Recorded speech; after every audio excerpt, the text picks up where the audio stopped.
K시니어 건강 강의 네 번째 시간, 인체의 자연 추력의 하나인 DNA 복구 시스템에 대해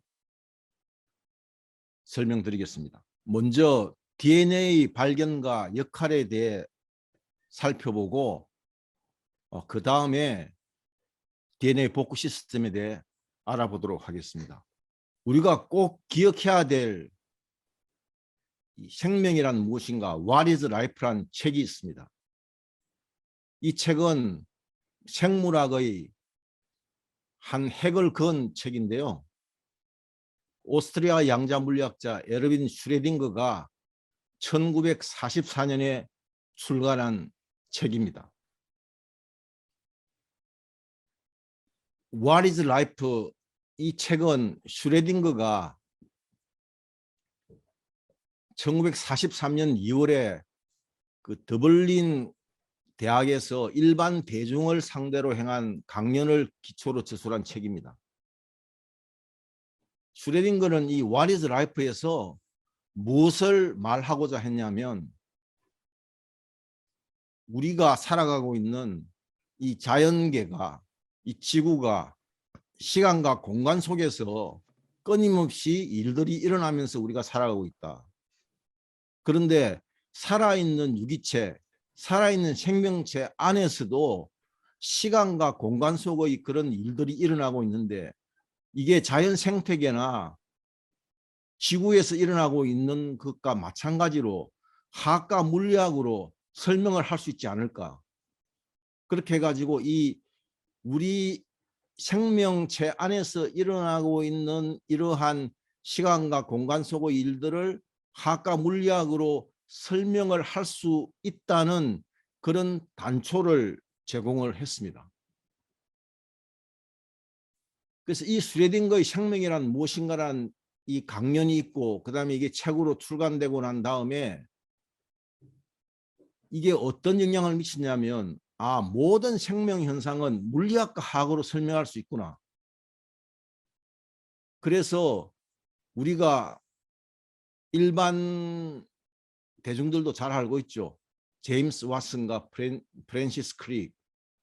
이 두 사람이 1953년 4월 25일 네이처지에 DNA의 구조가 이중 나선형이라는 내용의 논문을 발표하게 되죠. 그래서 이 제임스 왓슨과 프랜시스 크릭은 이 슈레딩거의 생명이란 무엇인가란 강연과 이 책을 통해서 굉장한 감흥을 받았어요. 그래서 이게 44년에 나왔으니까 불과 10년이 되기 전에 DNA 구조가 이중 나선형이라는 그런 논문을 발표합니다. 자, 그러고 나서 1990년부터 2003년까지 인간 유전자에 대한 이 프로젝트가 전 세계적으로 글로벌하게 진행이 되죠. 그래서 미국 주도로 영국, 독일, 프랑스, 스페인, 중국, 일본이 참가해서 인간 게놈 프로젝트가 진행이 됩니다. 약 13년간 걸린 이 프로젝트는 공식적인 연구비만 50억 불이 소요되고요.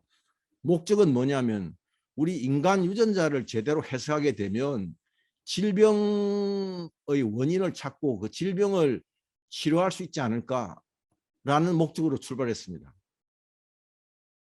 그 결과는 우리 인간 유전자는 약 23,000개고 염기서열이 약 30개라는 것이 밝혀졌고, 이 유전자 해석을 통해서 질병을 치료할 수 있는 길이 열렸다고 발표를 했습니다. 그러나 이 2003년도에 발표하고 근 20년의 세월이 흘렀지만 이 유전자에 대한 해석만으로는 우리 인간의 질병을 치료할 수 없다는 것이 지금 점점 명백해지고 있죠. 자, 우리가 DNA라고 우리 많이 들어봤지만, 우리 세포 안에 세포핵의 DNA가 있고, 또 에너지를 만드는 미토콘드리아의 DNA가 있습니다. 근데 이 세포핵의 DNA는 이중 나선 구조를 하고 있고, 이 미토콘드리아의 DNA는 원형 구조를 하고 있어요. 그러니까 구조가 다릅니다. 그리고 이 세포액의 DNA는 약 23,000개의 유전 정보를 담고 있고 미토콘드리아에는 37개의 유전 정보를 담고 있어요. 이 염기쌍으로 보면 약 세포액의 DNA는 30억 개고 미토콘드리아는 16,600개 정도 염기쌍으로 그렇게 이루어져 있죠. 그런데 이 미토콘드리아 DNA는 모계 유전을 하는 거고, 그래서 이 모계 유전하는 미토콘드리아 DNA 때문에 우리 현대 호모사피엔스의 최초의 인류가 아프리카에 있는 한 여인으로부터 20만 년 전에 출발했다는 것이 현재까지 밝혀진 고고 인류학의 그런 정설입니다. 자, 그러면 이 DNA는 우리가 세포의 세포핵에 들어있어요. 그 세포핵은 유전 정보를 가지고 있는 DNA가 겹쳐서 쌓여있는 DNA가 들어있는 경락고예요. 그럼 여기에 있는 DNA는 기본적으로 22쌍의 우리가 상염색체와 한 쌍의 섬염색체로 구성된 23쌍의 염색체가 살고 있는 집이죠. 이 세포핵이. 그래서 이 성염색체가 X나 Y에 따라서 남성이냐 여성이냐로 이렇게 구분이 되는 겁니다. 자, 그러면 DNA는 도대체 우리 몸에서 어떤 역할을 하냐? DNA는 인체 단백질을 합성하는 설계 도면입니다. 그러니까 우리 몸은 약 15만 개의 서로 다른 단백질로 구성이 되어 있고, 이 15만 개의 서로 다른 단백질은 DNA에 들어있는 3만 개의 약 3만 개의 설계 도면과 작업 지시에 의해서 만들어지는 겁니다. 그래서 DNA라는 것은 이러한 3만 개의 설계 도면과 작업 지시가 들어있는 유전 정보를 담고 있는 한 권의 책이라고 보시면 되죠. 그럼 우리 몸이 100조 개의 세포로 구성되어 있는데 우리 몸의 모든 세포는 100조 개의 세포는 똑같이 이 DNA 유전 정보를 담고 있어요. 그러니까 이걸 다른 식으로 말을 하면 어떤 의미가 되냐면 우리 몸에 있는 100조 개의 체세포 어느 체세포 하나라도 그걸 다시 복제를 하면 우리 인간이라는 하나의 유기체가 다시 만들어질 수 있다는 거예요. 그래서 아기양 복제 둘리, 복제된 아기양 둘리도 마찬가지로 체세포 하나를 떼어내 가지고 똑같이 복제를 한 거죠.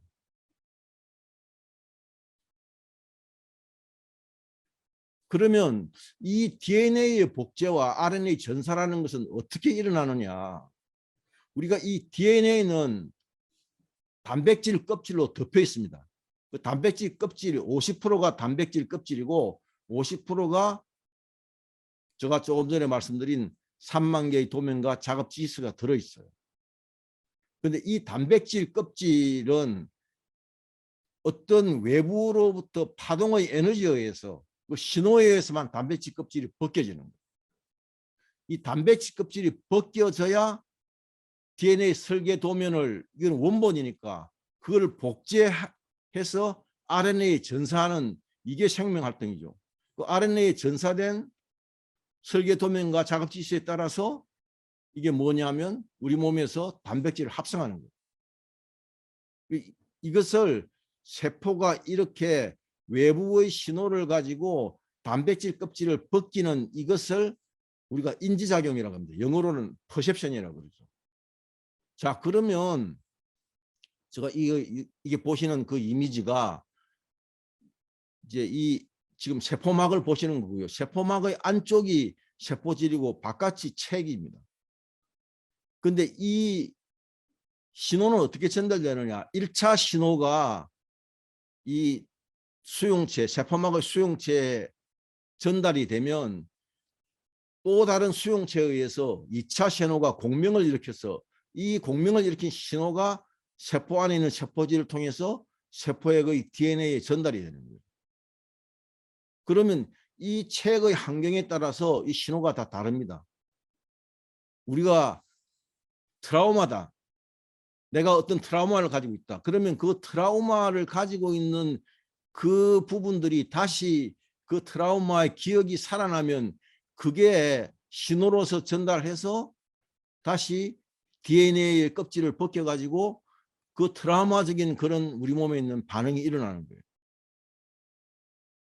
그러면 여기에 이 책이 독소라든지 항물질로 쌓여 있다 그러면 그 독소가 가지고 있는 그 파동의 주파수가 또 우리 몸에 영향을 미쳐서 우리 몸이 반응을 하는 거예요.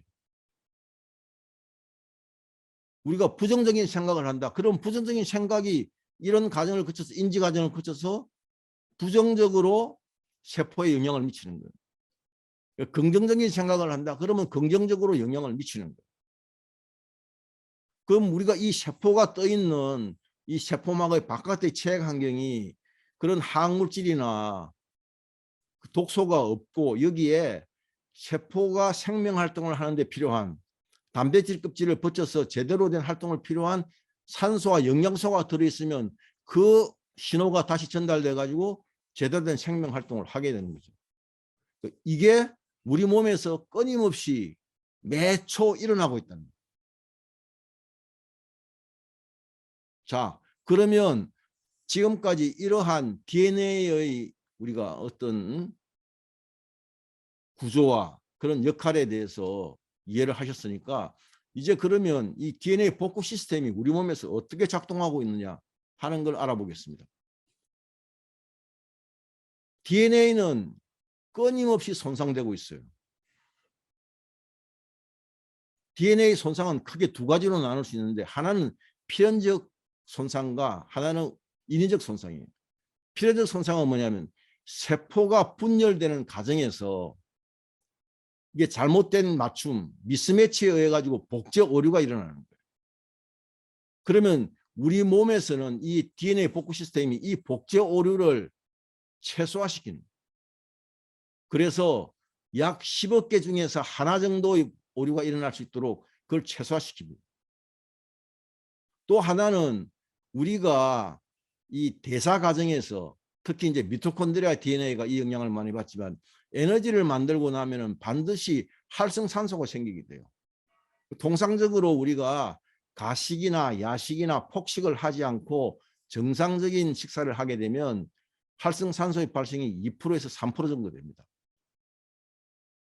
그럼 이 활성산소 2% 3%의 활성산소는 우리 몸에 있는 DNA 복구 시스템에 의해서 자연적으로 그 DNA가 복구되도록 되어 있다고. 그런데 이게 과도하게 장기간에 걸쳐서 폭식을 하고 가식을 하게 되면 이 범위를 벗어나면 DNA 손상이 일어나죠. 또 인위적인 이 DNA 손상은 우리가 자외선이나 방사선이나 항물질이나 바이러스 흡연에 의해 가지고 이 인위적인 DNA 손상이 일어나고 있는 겁니다. 그러면 이 DNA 복구 시스템은 뭐냐? 영어로 DNA 리페어 시스템이라고 이렇게 표현하는데 우리 몸은 세포 내에서 손상된 DNA를 스스로 수리하며 복구를 합니다. 우리 몸에서는 매일 하나의 세포에서 102개의 세포가 있는데 1000개에서 100만 개의 DNA 손상이 일어나고 있어요. 그게 어디서? 세포의 핵에 들어있는 DNA와 미토콘드리아에 있는 DNA에서 일어나고 있는 겁니다. 그러면 이 DNA가 이렇게 손상이 일어나면 우리는 사실은 생존할 수 없죠. 그리고 우리 후손한테 유전자를 다시 물려줄 수도 없다고요. 그래서 인체 생명활동의 설계도가 프로그램이 되어 있는 이 DNA가 변형이 되지 않고 계속 유지되는 것은 우리 몸이 차원이 세포 차원이 아니고 분자 차원에서 DNA를 추적하고 관찰해서 복구하는 그런 시스템을 갖고 있기 때문에 우리는 이 시스템을 가지고 태어나는 거예요. 그렇기 때문에 우리가 지금 살아있을 수 있고 또 후손한테 나의 형질을 가지고 있는 DNA를 물려줄 수 있는 거죠. 자, 그러면 이러한 DNA 복구 시스템이 이 복구 시스템의 메커니즘이 그냥 밝혀진 게 아니고 수십 년의 세월이 걸렸죠.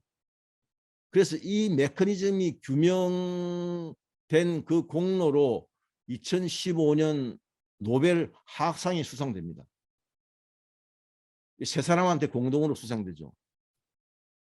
이 모드리치는 우리가 DNA가 분열할 때 거기에 미스매치가 일어나는 부정합이 일어나는 것을 복구하는 메커니즘을 밝혔고, 린달은 우리가 이게 염기가 약 30억 쌍의 염기를 가지고 있는데 이 염기 절제가 복구되는 메커니즘을 밝혔고, 그 다음에 이제 산자르는 뉴클레오티드 절제 복구는 주로 자외선이나 외부적인 이런 방사선에 의해 가지고 이 DNA가 손상됐을 때 그게 어떤 메커니즘으로 복구되느냐는 걸 밝힌 거예요. 그래서 이 세 사람이 2015년 노벨 화학상을 공동 수상하게 됩니다. 자, 오늘 강의의 결론을 말씀드리면 우리가 가지고 있는 이 DNA 복구 시스템은, 이거는 하나는 우리는 개체 유지를 하기 위해서 끊임없이 세포 분열을 하고 있죠. 그래서 하루에 우리 몸은 100조 개의 세포로 구성되어 있지만 하루에 1조 개의 세포가 죽고 1조 개의 세포가 다시 태어납니다. 그러니까 세포가 다시 태어나기 위해서는 세포가 분열을 해야 되죠. 세포의 분열이 제대로 일어나지 않으면 개체가 유지가 안 되는 거죠. 그러니까 나라는 유기체가 살아있을 수 없는 거죠. 그래서 이 개체 유지를 위해서는 DNA 복구 시스템이 제대로 가동하지 않으면 이 개체 유지가 되지를 않습니다. 또 하나는 우리는 진화를 통해서 내가 영구하게 영속적으로 살 수 없기 때문에 나의 아들과 나의 손자들한테 DNA를 다시 물려주죠. 유전 정보를 담고 있는 DNA를. 그렇게 해가지고 이 호모사피엔스라는 종족이 20만 년 이상 동안 계속 유지되고 있는 거죠.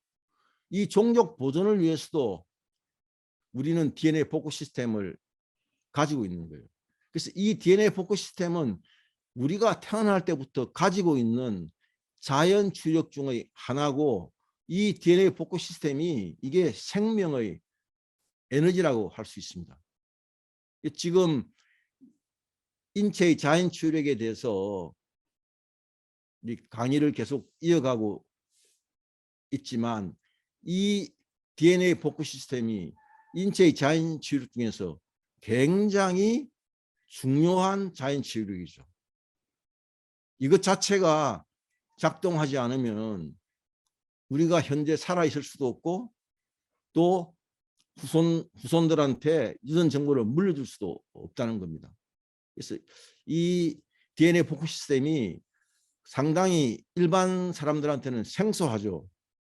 그러나 오랜 기간의 연구를 통해서 이 DNA가 이중 나선형이라고 밝혀진 게 1953년, 그리고 지금 약 70년의 세월이 흐르면서 이 DNA 복구 시스템이 어떻게 우리 몸에서 작동하고 있느냐, 이게 밝혀졌습니다.